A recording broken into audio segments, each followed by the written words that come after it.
सवाल नंबर 1, ताश के पत्तों में जोकर क्यों होता है। सवाल नंबर 2, मोबाइल फोन में दो प्रकार की फ्लैशलाइट क्यों होती है। सवाल नंबर 3, पलंग के नीचे सामान क्यों नहीं रखना चाहिए। सवाल नंबर 4, पोर्न स्टार को एड्स क्यों नहीं होता है। सवाल नंबर 5, भारत के लोग ताजमहल के नीचे क्यों नहीं जा सकते। सवाल नंबर 6, सेक्स करते समय लड़कियां आवाजें क्यों निकालती है। सवाल नंबर 7, कबूतर का घोंसला घर में होना अशुभ क्यों होता है। सवाल नंबर 8, स्वागरात में बिस्तर को फूलों से क्यों सजाया जाता है। सवाल नंबर 1, ताश के पत्तों में जोकर क्यों होता है। दरअसल ताश के पत्तों में जोकर का होना एक अलग भूमिका निभाता है। ताश के पत्तों में कुछ खेल ऐसे होते हैं जिनमें जोकर की जरूरत पड़ती है और कभी कभी जब गलती से कोई पत्ता गुम हो जाता है तो हम जोकर को गुम हुए पत्ते की जगह इस्तेमाल कर सकते हैं। सवाल नंबर 2, मोबाइल फ़ोन में दो प्रकार की फ्लैशलाइट क्यों होती है। दरअसल अक्सर ही हम मोबाइल फ़ोन में दो फ्लैशलाइट देखते हैं। पहले प्राय एक ही प्रकार की फ्लैशलाइट मोबाइल में होती थी। उससे समस्या ये थी कि फ़ोटो लेने में फ़ोटो में लाइट तो आ जाती थी किंतु फ़ोटो का कलर सही नहीं हो पाता था। शरीर के अंग का सफ़ेद रंग या नीली रोशनी से देखने में आर्टिफिशियल नज़र आता था और फोटो नेचुरल नहीं लगती थी।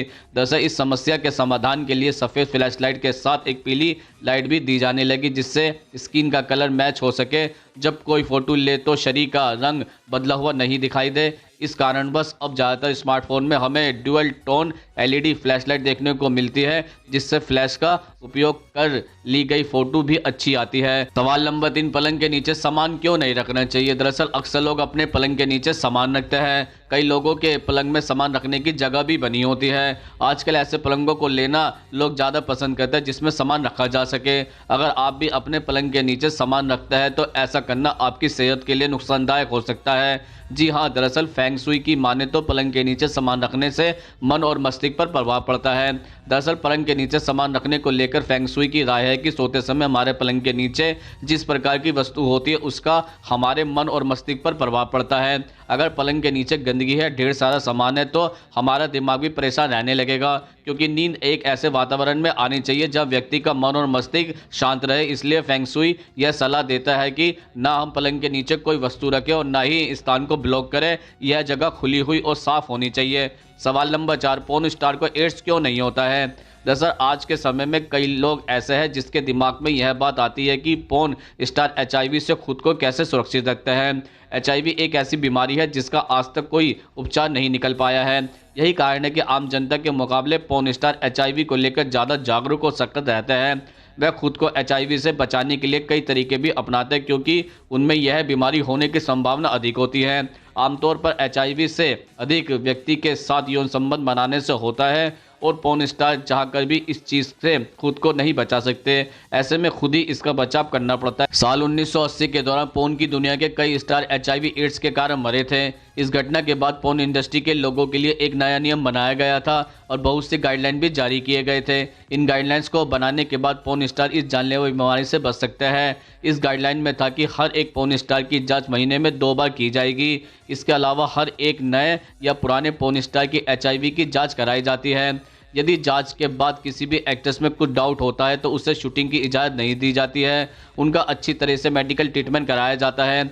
जितना एक आम इंसान इस बारे में जागरूक या सतर्क रहता है उससे अधिक पोर्न स्टार होते हैं क्योंकि उनका प्रोफेशन भी इसी बात से जुड़ा हुआ होता है। अमेरिका की एक वेबसाइट के मुताबिक 13,000 से अधिक पोर्न फिल्में बनती हैं जिससे पोर्न इंडस्ट्री को करीबन 13 बिलियन से भी अधिक की आमदनी होती है। ऐसा कहा जाता है कि फुटबॉल, बास्केटबॉल और बेसबॉल जैसे बड़े खेलों से भी ज़्यादा कमाई एक पोर्न इंडस्ट्री की होती है।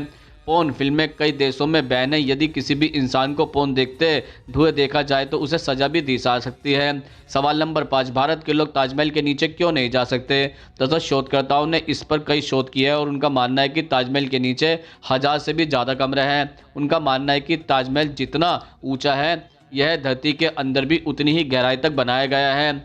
उस जमाने में कोई भी किला जब बनाया जाता था तो उसमें से बाहर निकलने का रास्ता भी बनाया जाता था और ऐसा ही ताजमहल के अंदर भी है। इसके नीचे से एक रास्ता भी है जो कहीं बाहर निकलता है लेकिन और रहस्यमय तहखानों की तरह इस रास्ते को भी शाहजहां के समय ही बंद करवाया गया था। दरअसल ताजमहल के नीचे के इन कमरों को ईंटों से बंद करवाया गया था लेकिन शोधकर्ताओं का मानना है कि जिन ईंटों से तहखाने को बंद किया गया है इन ईंटों का निर्माण इन कमरों के बाद किया गया है। लेकिन आखिर क्या वजह थी जो इन कमरों को बनाने के बाद इन्हें बंद करना पड़ा। कुछ पुरातत्व विज्ञानों शोधकर्ताओं की इस पर अलग अलग राय है। कुछ का मानना है कि इन तहखानों में मुमताज महल की कब्र को रखा गया है और उन कमरों को सरकारी तौर पर बंद कर दिया गया है लेकिन इसको बंद करने का कारण अभी तक नहीं पता चल पाया है। दरअसल अगर पुरातत्व शास्त्रियों लेखकों की मानी जाए तो इस जगह पर पहले एक शिव मंदिर था और उसे तेजो महल भी कहा जाता था। बाद में उसके ऊपर ताजमहल का निर्माण करवाया गया, इसलिए यह तहखाने ताजमहल से भी पुरानी है। ऐसे भी अनुमान लगाया जा रहा है कि ताजमहल के नीचे इन तहखानों में कीमती खजाने भी हो सकते हैं, क्योंकि मेटल डिटेक्टर से इनके नीचे कई तरह की धातु होने की पुष्टि भी हुई है। लेकिन पुरातत्व शास्त्रियों का भी यह मानना है कि इसके अंदर कई ऐसे ऐतिहासिक दस्तावेज भी हो सकता है जो हमारे इतिहास तक को बदल सकता है। इन तहखानों की खोजबीन की खबरें तो काफी आई, लेकिन इसे अभी तक खोला नहीं जा सका है। सवाल नंबर 6, सेक्स करते समय लड़कियां आवाजें क्यों निकालती है? दरअसल अक्सर ऐसा देखा जाता है कि सेक्स के दौरान महिला तरह तरह की आवाजें निकालती है, लेकिन ऐसा क्यों होता है और क्या वो जानबूझकर इस तरह की आवाजें निकालती है? एक सर्वे में इस बात का खुलासा हुआ है कि आखिर इस तरह की आवाजें क्यों निकालती है। आम जीवन में इस तरह के सवाल से सभी बचकर निकलना ज़्यादा पसंद करते हैं और ज़्यादा लोग तो बात भी करना नहीं पसंद करते, लेकिन इस चौंकाने वाली हकीकत को जानकर आप भी चौंक जाएंगे और हैरान हो जाएंगे। दरअसल अक्सर सेक्स के दौरान महिला चरण अवस्था में पहुंच के एक अलग अनुभूति को महसूस करती है और उनके अंदर से एक तरह की अलग ही आवाज़ निकलती है। लेकिन अगर इसका सही जवाब विभिन्न संकेतों के साथ इस प्रश्न का उत्तर वैज्ञानिक और मनोवैज्ञानिक से जुड़े विशेषज्ञ देता है तो दो प्रसिद्ध वैज्ञानिक गेल ब्रेजर और कोलिन ए हैंडी ने इस विषय पर लगातार शोध किया है और सेक्सुअलिटी एक्टिव हेट्रोसेक्सुअल के बारे में जानने की कोशिश की है।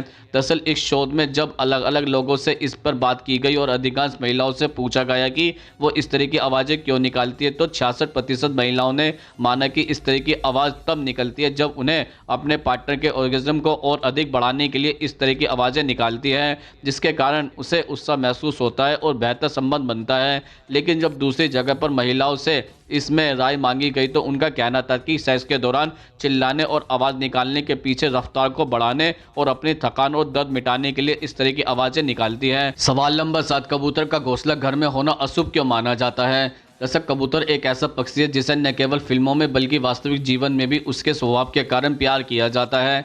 अक्सर लोग इसका पालन पोषण भी करता है, लेकिन आपके लिए यह जानना बहुत ज़रूरी है कि घर में कबूतर का घोंसला होना शुभ और अशुभ दोनों संकेत देता है। लोग कबूतर को दाना खिलाना पसंद करते हैं, लेकिन उन्हें रखना बहुत मुश्किल है। दरअसल घर में कबूतर का आना सुख और शांति का संकेत देता है। यह आपको कम समय में बड़ी सफलता दिला सकता है। हालांकि कुछ लोग इसे घर में बुरा मानते हैं, लेकिन यह एक अच्छा संकेत माना जाता है। हर दिन कबूतर को दाना खिलाने की कोशिश करें। यह न केवल आपको आशीर्वाद देगा बल्कि आपके घर में सुख शांति और समृद्धि लाएगा। लेकिन यह भी ध्यान रखने योग्य है कि शास्त्र यह भी कहता है कि यदि घर के अंदर या आसपास कबूतर का घोंसला है तो उसे बिना टटोले घर से दूर कर दे, क्योंकि इससे आर्थिक तंगी के साथ साथ घर में अस्थिरता आती है। दरअसल अगर कबूतर घर आ जाए तो आपकी बुरी किस्मत सौभाग्य में बदल सकती है। ज्योतिष शास्त्र में कहा गया है कि कबूतर माँ लक्ष्मी के भक्त होते हैं, इसलिए घर में कबूतर होने से लक्ष्मी की प्रसन्नता के साथ साथ सुख शांति भी बढ़ती है। हर दिन कबूतर को पालने से बेहतर होगा कि उन्हें रखें।